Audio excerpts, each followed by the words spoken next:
magtatanim tayo ng pomegranate o granada. So, paano ba itanim ang pomegranate o granada? Simple lang guys, kasi ito naman ay established na halaman. Ito ay nabili ko siya sa halagang 250, pero ang price talaga niya ay 350. Tinawaran ko lang. So, pag kayo bumili sa QC Circle, tawaran nyo lang. Malay nyo. Diba? So, ito guys, established na ang roots niya. Ayan o. Ayan. Lumabas na ang roots niya. Ayan. Kita nyo. Ayan. Lumabas na ang roots niya. May mga butas-butas naman siya dyan. So, in case na magbagyo, hindi siya lunod. So, hindi ko sisirain ang plastic guys, kasi ito na may biodegradable. So, mga ilang months lang sa araw dito. Mainit dito guys, kasi mataas to na lugar. So, mawawarak din yan. Kaya niyang lusutan kung halimbawa maraming na siyang ugat. Kaya niyang lusutan yung plastic na yan, kasi marurupok na yan. So, ngayon guys, takpan na natin. Tanim na natin. Yan. Takpan ko lang siya sa ganitong lupa. Tapos, kukuha ako ng mga dahon-dahon. Ilagay sa ibabaw. Lagyan lang ng maraming dahon na dried. Huwag kayo maglagay ng dahon na hilaw, kasi mainit yun. Mainit.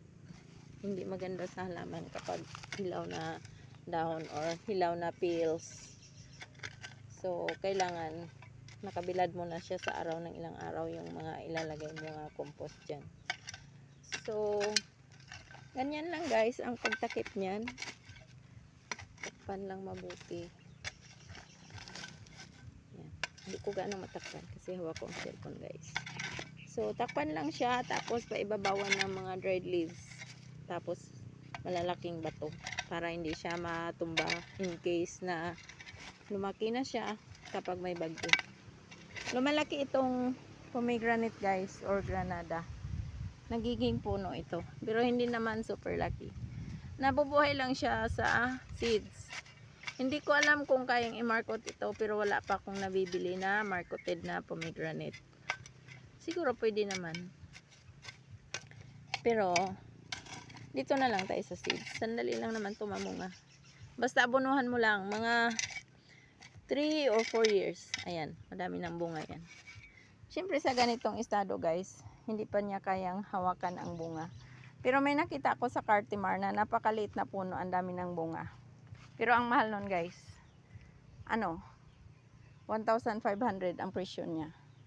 So ito na may 2,500, mga lampas na sa bewang ko. Siguro ang height nito ay 1, 2, 3. Mga 4 rollers na, 4 feet. Ganyan. Mga 4 feet na ang height niya. Although kung itayo mo siyang ganyan, abot siya ng 6. Pero kasi ang sanga niya, pag ganun talaga, pag ganun. Naka-ready na siyang naka-wave na ganun. Kasi in case mamunga siya, pag ganun talaga siya. Mabigat ang bunga ng pomegranate guys, parang bayabas yan. So, ang pomegranate, mahilig sa araw at saka sa tubig. So, diligan nyo na lang at saka itanim talaga sa maaraw na lugar. Yan. At abonuhan. Yan. Meron na tayong pomegranate. Hoping na hindi ito nanakawin. Kasi ang ibang tanim ko, meron akong 2 kalamansi dyan na ang dami ng bunga na wala. Tapos buti may natira pa sa mandarin. Mandarin dito, 3 yan. Nawala ang 2. Ito na lang natira. Tapos meron pa ako dito. Lime. Yan. Malaman mo yung lime guys, kaffir lime, kapag number 8 ang guhit ng dahon niya. Yan. Mabango siya guys. Pangalo to sa pagkain. Mostly mga Arabic or Indian foods ang bango-bango. So, meron pa akong lemon doon guys. May ipakita ko sa inyo ang lemon. So dito muna tayo focus sa hindi ko pa tapos na tanim ng pomegranate.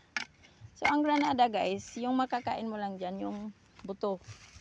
Parang buto-buto lang siya. mga seeds sa loob.